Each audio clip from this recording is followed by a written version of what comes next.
Hello students, कैसे हैं आप लोग। स्टूडेंट्स, आज हम लोग स्टार्ट करने जा रहे हैं एक नया चैप्टर जिसका नाम है ज्योमेट्रिक प्रोग्रेशन।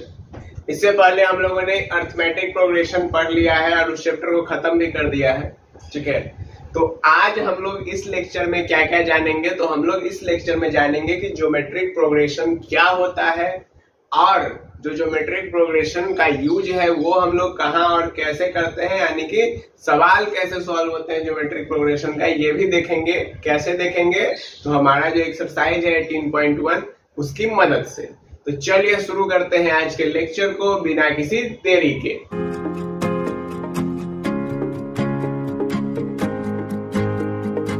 देखिए स्टूडेंट्स, जो हम लोग का टॉपिक है ज्योमेट्रिक प्रोग्रेशन, तो सबसे पहला बात ये कि ज्योमेट्रिक प्रोग्रेशन होता क्या है। ज्योमेट्रिक प्रोग्रेशन होता क्या है, तो देखिए ज्योमेट्रिक प्रोग्रेशन में कहा जाता है कि if the preceding term has the same ratio as next. कहने का मतलब कि देखिए दो प्रीसीडिंग टर्म है, ठीक है। मान लीजिए कि जैसे हमने लिखा है एग्जाम्पल 4 लिख दिया, फिर 12 लिख दिया, फिर 36 लिख दिया, फिर 108 लिख दिया, फिर इस प्रकार से हम लिख रहे हैं। ठीक है, तो कहे हम कि प्रीसीडिंग टर्म का रेशियो सेम होगा आगे के, यानी कि ये जो दो प्रीसीडिंग टर्म है इसका रेशियो देखिए। ठीक है, यहाँ पे कॉन्जिक्यूटिव भी लिख सकते हैं, consecutive preceding term has the same ratio as the next consecutive terms। ठीक है, देखिए 4 और 12 है, तो यदि आप इसका रेशियो देखिए तो ये क्या है, ये है पहला टर्म, ये क्या है तो ये है दूसरा टर्म, ये क्या है तो ये है तीसरा टर्म, ये क्या है तो ये है चौथा टर्म, एंड इसी प्रकार से आगे। तो यदि आप देखिए तो T2/T1 का यदि आप रेशियो देखिए तो 12/4 है, दैट इज कितना आ गया बच्चों, 3 आ गया। सेम में यदि आप देखिए T3/T2 का रेशियो देखिए तो 36/12 है, यानी कितना आ गया, 3 आ गया।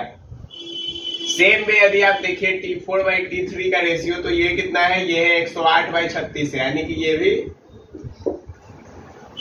तो कहने का मतलब ये हुआ कि जो कॉन्जिक्यूटिव प्रीसीडिंग टर्म है, ठीक है, उसका रेशियो क्या है, सेम रेशियो है आगे वाले टर्म से भी। जैसे कि ये देखिए, ये टर्म, ये टर्म, ये, तो सबका रेशियो क्या है, सेम है। बात समझ में आया कि नहीं है, कोई परेशानी यहाँ पर नहीं। तो इसी चीज को हम लोग क्या कहते हैं, इसी चीज को हम लोग कहते हैं ज्योमेट्रिक प्रोग्रेशन, और शॉर्ट फॉर्म में इसको हम लोग कहते हैं जीपी। क्या कहते हैं, जीपी कहा जाता है। क्लियर बात, कोई परेशानी यहाँ तक में नहीं। अब देखिए यदि हमको लिखना हो जीपी, मान लीजिए कि nth टर्म का, तो हम लोग फर्स्ट टर्म को क्या मानते हैं, फर्स्ट टर्म जो है, फर्स्ट टर्म को हम लोग मान लेते हैं a, और जो कॉमन रेशियो है, क्योंकि ये तो रेशियो ही निकाल रहे हैं ना, ये क्या निकाले, ये रेशियो निकाले, तो कॉमन रेशियो को हम लोग क्या मानते हैं, कॉमन रेशियो को रिप्रेजेंट किया जाता है r से। ठीक, तो यदि हमको मान लीजिए कि T1 का वैल्यू लिखना हो तो T1 क्या होगा, T1 a हो जाएगा, T2 क्या हो जाएगा, तो a इंटू आर हो जाएगा। देखिए T2 क्या हो गया, यहाँ पे 4 को 3 से गुना कर दिए। T3 क्या हो जाएगा, तो a इंटू आर स्क्वायर हो जाएगा। कैसे, देखिए ये 4 को 9 से गुना किया, तो यानी कि बेसिकली ये 3 का स्क्वायर है। T4 क्या हो जाएगा, तो a आर क्यूब हो जाएगा। कहने का मतलब ये है कि यदि हम देखें तो यहाँ पे r का पावर 0 है, यहाँ पे r का पावर 1 है, यहाँ पे r का पावर 2 है, यहाँ पे r का पावर कितना है बच्चों, 3 है। तो यदि हमको Tn लिखना हो तो हम लोग क्या लिखेंगे, पहले तो a लिख देंगे और उसके बाद लिख देंगे r पर पावर n-1, क्योंकि देखिए यहाँ पर n क्या है, 1, तो यहाँ पे वैल्यू n-1 की जगह तो 0, यहाँ पे n क्या है 2, यहाँ पे n-1 की जगह तब 1, यहाँ पे n क्या है 3, यहाँ पर n-1 की जगह तब 2। तो इसीलिए हम लोग यहाँ से क्या एक चीज निकाले, हम लोग एक फॉर्मूला बना Tn बराबर a into R to the power n-1। क्या आपको इतना बात क्लियर है बच्चों, ये बेसिक क्या आपको समझ में आया, यहाँ तक में आपको कोई दिक्कत नहीं। तो बच्चों जो हम लोग का एक्सरसाइज 18.1 है उसको सॉल्व करने के लिए हम लोगों को इतनी ही बेसिक की जरूरत थी।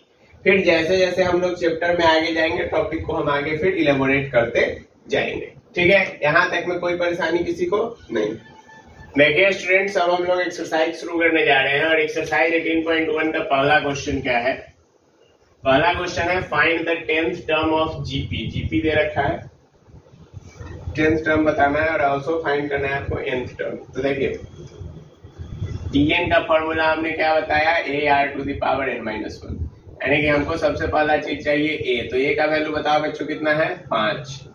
R का वैल्यू बताओ बच्चों कितना है, T2/T1 करेंगे तो 25/5, यानी कि ये भी आ गया 5। ठीक है, अब हमको क्या निकालने के लिए कहा है, 10वां टर्म। तो हम क्या निकालेंगे, T10। T10 का वैल्यू AR⁻n-1। तो A का वैल्यू 5, R का वैल्यू 5 और 10 - 1 कितना हो गया, 9 हो गया। यानी कि ये कितना बन गया बच्चों, 5⁻10। अब जिसको मन है इसका वैल्यू निकाल सकते हैं। ठीक है, जिसको मन नहीं है मत निकालो, कोई बात नहीं। Tn निकालना है तो Tn का वैल्यू क्या होता है बच्चों, AR⁻n-1। ठीक है, तो यानी कि यहां से क्या हो जाएगा, A का वैल्यू 5, R का वैल्यू 5, ऐसा बनेगा। ठीक है, यदि जब आप इसको सॉल्व करेंगे तो ये क्या बन जाएगा, 5⁻n। क्लियर है बच्चों, कोई परेशानी नहीं है। ये बात समझ में आया कैसे हुआ? सो देखिए यहाँ पे यदि आप देखिए तो ये मल्टीप्लाई में है, तो यहाँ पे पावर 1 है, मल्टीप्लाई में है सेम बेस, पावर अलग अलग, तो एडिशन हो जाएगा, 1 से 1 कट जाएगा, तो 5⁻n ऐसे बचा। इनको नहीं समझ में आया उनके लिए। क्लियर है, सवाल समझ में आया पहला, कोई दिक्कत नहीं। चलिए अब चलते हैं सवाल नंबर दूसरा पे। दूसरा में कह रहा है बच्चों एक 8वां टर्म निकालना है। तो हमको A दे रखा है आपको 0.3, R का वैल्यू कितना दे रखा है, 0.06/0.3, दैट इज, इसको आप काटिए, 1/5 आ गया। कितना आ गया, 5 आ गया, यानी कि ये कितना बन गया बच्चों, 0.2। ठीक है, तो यहां से हमको क्या निकालना है, T8 निकालना है। तो T8 बराबर A⁻r8-1, यानी कि A का वैल्यू है 0.3 इंटू R का वैल्यू कितना रह गया बच्चों, 0.2⁷। ठीक है, तो यानी कि 0.3 और इंटू ये कितना हो जाएगा बताओ, तुम 2 पर पावर 7 निकालोगे तो वो होता है 128। ये इतना वैल्यू आएगा, उसको जब आप गुना करवा लीजिएगा तो आपका कितना आ जाएगा, 0.12345 और 384। ठीक है, तो ये वैल्यू आपका आ जाएगा गुना करके जब आप इसको निकालिएगा तो।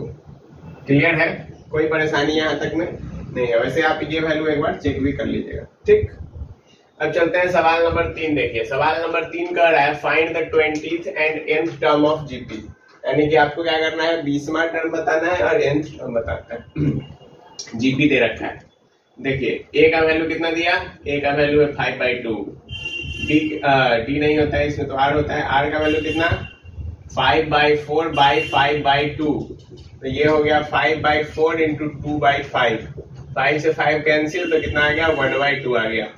ठीक है, तो हमको क्या करना है, अब हमको निकालना है 20वां टर्म।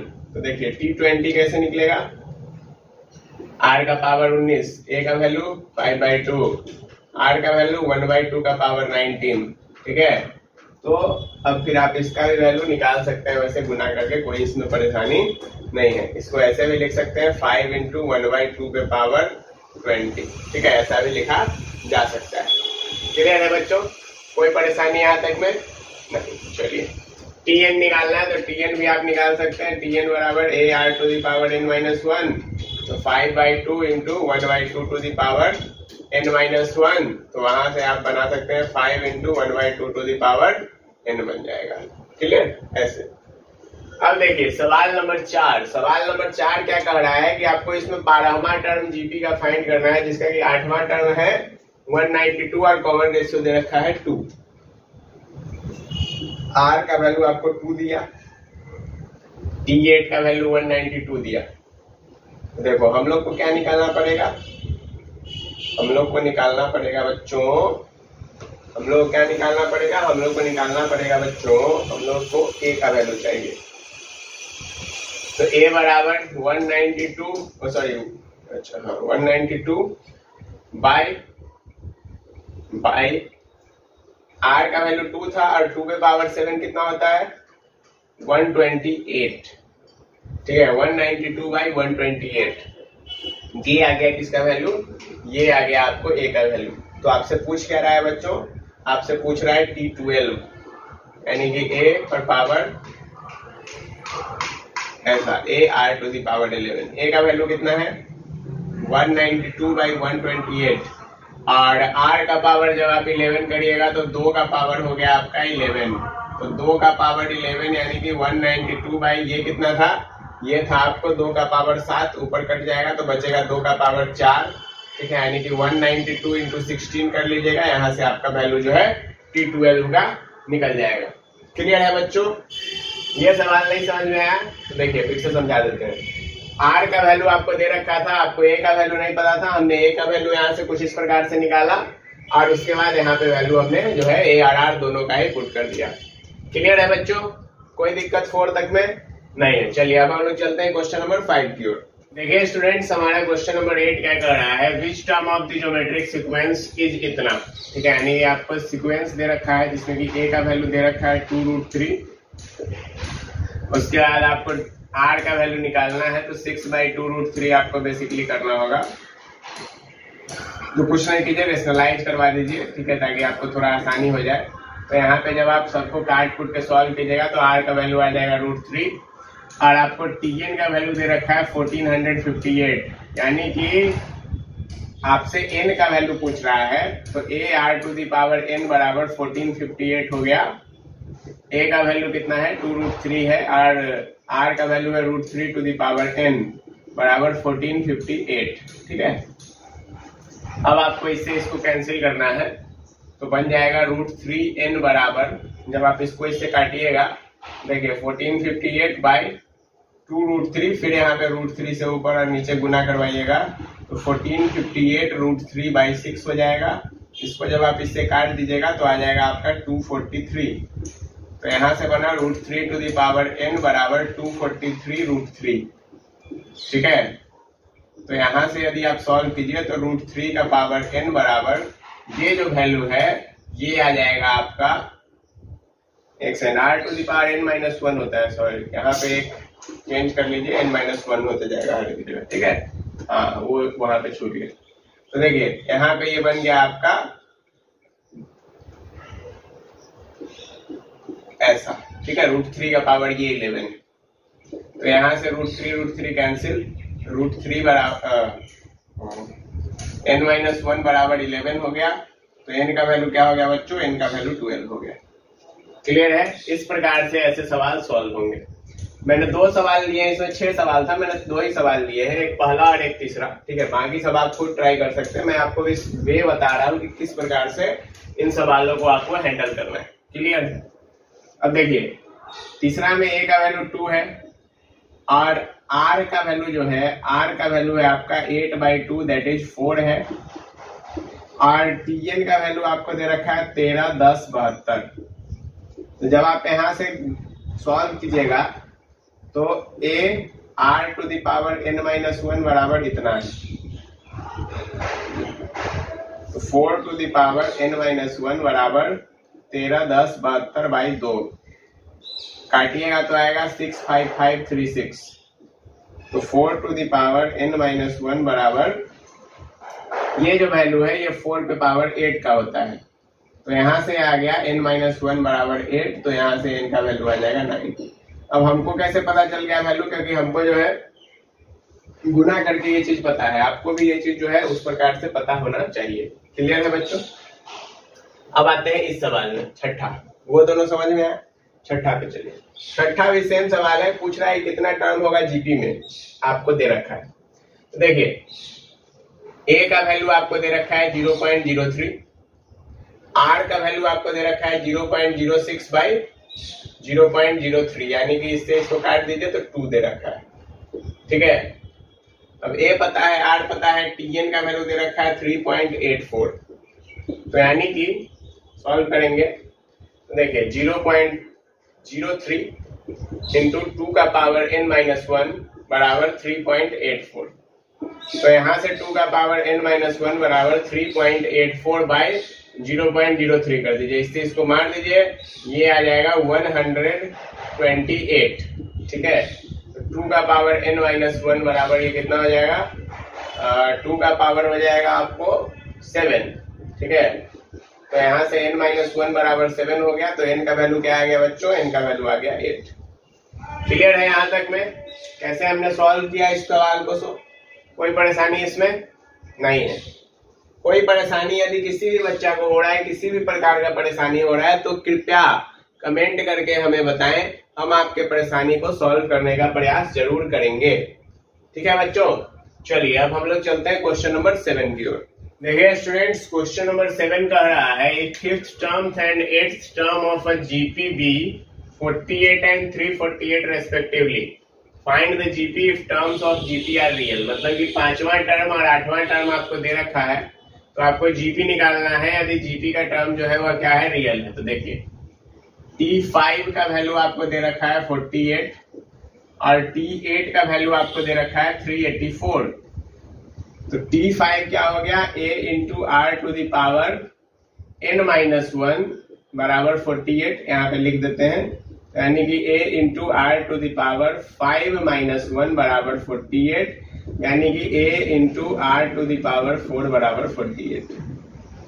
सेम वे यदि आप यहाँ पे देखिए तो यहाँ पे मैं डायरेक्ट लिख रहा हूँ 384। ठीक है, इसको दूसरा इक्वेशन ले लेंगे। अब क्या करेंगे, अब यहाँ से क्या करेंगे, देखिए यहाँ से क्या करेंगे, देखिए बच्चों यहाँ से हम लोग क्या करेंगे ना कि इस दोनों को डिवाइड करेंगे। क्या करेंगे,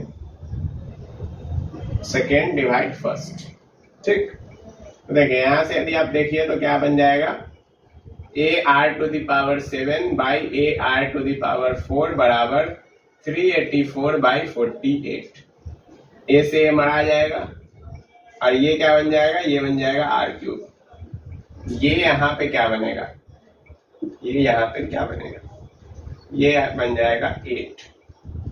ठीक है, ये बन जाएगा 8। तो देखिए r³ का वैल्यू कितना आ गया, 8 के बराबर। बताओ बच्चों r का वैल्यू कितना आएगा, 2 के बराबर। अब यदि तुमको r पता चल गया कि r का वैल्यू 2 है, तो क्या तुम a निकाल सकते हो, इसी इक्वेशन से निकाल लेते हैं। तो 2 का पावर 7 बताओ, 2 का पावर 7 कितना होता है, 128 बराबर 384 के 3 बार में मर जाएगा, यानी कि a का वैल्यू आ गया आपका 3। तो आपको जीपी लिखना था, तो जीपी लिखेंगे, देयरफॉर जीपी बराबर क्या हो जाएगा, पहला टर्म 3 है, फिर r का वैल्यू 2 है तो 6 हो जाएगा, फिर 12 हो जाएगा, फिर 12 से 24 हो जाएगा, फिर 48 हो जाएगा। इस प्रकार से देखिए 5वां टर्म 48 आ गया कि नहीं आ गया, समझे? कोई परेशानी इस सवाल में? सेम 7 की तरह ही सवाल नंबर 8 है, सेम 7 की तरह सवाल नंबर 8 है। इसमें आपको T6 का वैल्यू कितना दे रखा है बच्चों, ये दे रखा है 1/16 और T10 का वैल्यू कितना दे रखा है 1/256। ठीक, तो देखिए यहाँ पे यदि हम देखें तो a r to the power 5 बराबर 1/16 है, और यहाँ पर हम देखें तो a r to the power 9 बराबर 1/256 है। दोनों को डिवाइड कर दिए तो क्या बन जाएगा, a r to the power 9 by a r to the power 5 बराबर 1/256 बाई 1/16। a से ये मर गया, ये बना r टू द पावर 4 बराबर देखिए अब 1/256 इंटू 16, यानी कि ये बन गया 16। तो r का वैल्यू कितना आ गया बच्चों, देखो ऐसा लिख सकते हैं ना, तभी ना 1/16 बनेगा। तो r का वैल्यू यहाँ से आ गया 1/2। कितना आ गया बच्चों, r का वैल्यू आ गया 1/2। अब आपको जीपी लिखना है तो उसके पहले a निकालना पड़ेगा। तो a इंटू 1/2 का पावर 9 बराबर कितना है, 1/256 है। तो a इंटू, अब देखिए 1/2 का पावर 9 का वैल्यू हमको निकालना है। ठीक है, तो निकालते हैं, कितना होगा, देखो 5 में 32 होता है, 6 में 64, 7 में 128, 8 में 256 और 9 में कितना हो जाएगा, 512 हो जाएगा। ठीक है, तो यानी कि 1/512 हो गया बराबर 1/256 हो गया। ठीक है, इससे इसको मार दो ना 2 बार में, यानी कि a का वैल्यू आ गया बच्चों 2 आ गया। ए का वैल्यू 2 है, आर का वैल्यू 1/2 है, तो देयरफॉर जीपी बराबर पहला 2 हो गया, फिर 2 × 1/2 यानी कि 1 हो गया, फिर उसके बाद क्या हो जाएगा 2 × 1/4, तो ये क्या हो जाएगा 1/2, फिर 1/4, ठीक है, फिर 1/4 के बाद फिर 1/8, फिर 1/16 एंड सो ऑन, ठीक है। अच्छा, इसमें टर्म्स रियल का क्या मतलब कर रहा था बच्चों, ये बताइए। तो देखिए सर, यदि हमको ए और आर का वैल्यू नहीं पता चलता है, एक्चुअल में कुछ अलग आ जाता, या फिर ये मान लीजिए कि आर कुछ इस प्रकार से बनता कि ये पावर 4 नहीं बना पा रहा होता, तब हम लोग कहते कि वह चीज रियल नहीं है। समझ में आया बात? कोई परेशानी यहाँ तक में नहीं है। तो यानी कि आपको क्वेश्चन नंबर 7 और क्वेश्चन नंबर 8 दोनों ही समझ में आ गए। चलिए अब हम लोग चलते हैं क्वेश्चन नंबर 9 की ओर। देखिए स्टूडेंट्स, क्वेश्चन नंबर 9 कह रहा है the pth, qth and r term of AP of a GP are A, B, C respectively prove that A to the power Q minus R, B to the power R minus P, C to the power P minus Q equals to 1। तो देखिए pith term का value, सबसे पहले तो आप यहाँ पे एक काम कर लीजिए कि फर्स्ट टर्म और कॉमन डिफरेंस को मान लिया जाए। Let the first term be capital A, क्योंकि यहाँ पे स्मॉल एच है, and common ratio be capital R, ये मान लिया। देखिए टी पी का वैल्यू क्या दे रखा है, ए दे रखा है, यानी कि A R to the power P minus 1 का वैल्यू है ए, ठीक है। सेम वे टी क्यू जब निकालिएगा तो वो बी दे रखा है, यानी कि A R to the power Q minus 1 का वैल्यू बी है। सेम वे टी आर जब निकालिएगा तो वो दे रखा है सी, यानी कि A R to the power are minus 1 का वैल्यू सी है। अब हमको ए बी सी का वैल्यू पता है, यहाँ पे बस सब्स्टिट्यूट करेंगे। तो देखिए ए के जगह आप डालिएगा, यहाँ पे लिखेंगे now A Q minus R into B R minus P into C P minus Q. इसका वैल्यू निकालना है। ए का वैल्यू क्या है बच्चों, A R to the power P minus 1, और इंटू में क्या आ जाएगा Q minus R. Same way B के साथ गुणा में क्या आ जाएगा, बी के जगह देखिए क्या डालेंगे, बी के जगह डालेंगे A R to the power Q minus 1 into यहाँ पर क्या है आर माइनस पी। फिर सी के साथ क्या आ जाएगा, सी की जगह पर क्या है A R to the power are minus 1 into P minus Q. अब देखो बच्चों, यहाँ पे आप गुना करवाओ तो यहाँ पे आ गया a to the power Q minus r, सारा ए वाला एक साथ ले आओ, into a to the power are minus P into a to the power P minus q. क्या ये बन गया, ठीक है। अब यहां से देखिए R to the power P minus 1 into Q minus R, ठीक है। अच्छा, यदि बेस सेम है तो पावर सारा एडिशन में ही जाएगा, तो इसमें ऐसे ही डायरेक्ट लिख देते हैं Q minus 1 into R minus P, और प्लस यहाँ पर हो जाएगा R minus 1 into P minus Q. Clear है बच्चों? अब देखिए यहाँ पर ए टू दी पावर क्या हो जाएगा, देखिए सब मल्टीप्लाई में है तो सबका एडिशन, तो सबका एडिशन कर दो, ठीक है। तो देखिए ये तो पूरा कट के खत्म, 0 हो गया। सेम वे यदि आप आर पे भी देखिएगा तो यहाँ पे पी क्यू बनेगा प्लस में, यहाँ पर पी क्यू बनेगा माइनस में, यानी कि आर पे भी पावर सबका क्या हो जाएगा 0 हो जाएगा। तो यहाँ से आपका a to the power 0 r to the power 0 यानी कि 1 बना देगा। क्लियर है बच्चों? तो इस प्रकार से यहाँ पे ये वैल्यू 1 आता है। ये हमको प्रूफ करना था जो कि हमने कर दिया।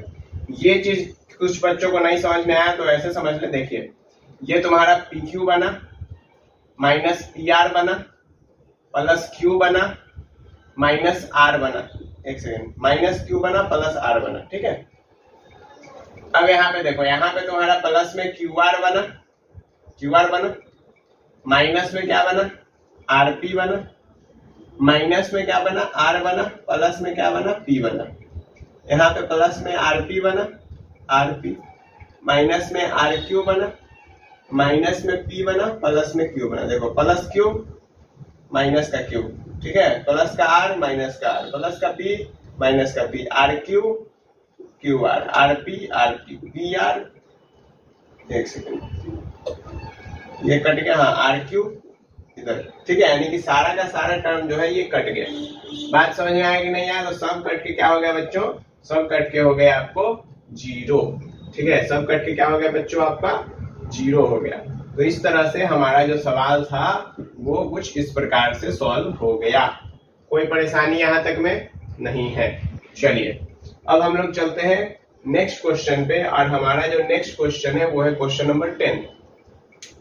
तो क्वेश्चन नंबर 10 क्या कह रहा है? The 5th, 8th and 11th term of GP R P Q R respectively, यानी कि T5 का वैल्यू P दे रखा है, T5 का वैल्यू कितना दे रखा है?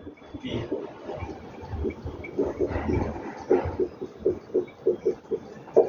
तो T5 होता है AR⁴ का वैल्यू P है, AR⁴ का वैल्यू Q है, और यहाँ पे AR⁻10 का वैल्यू R है।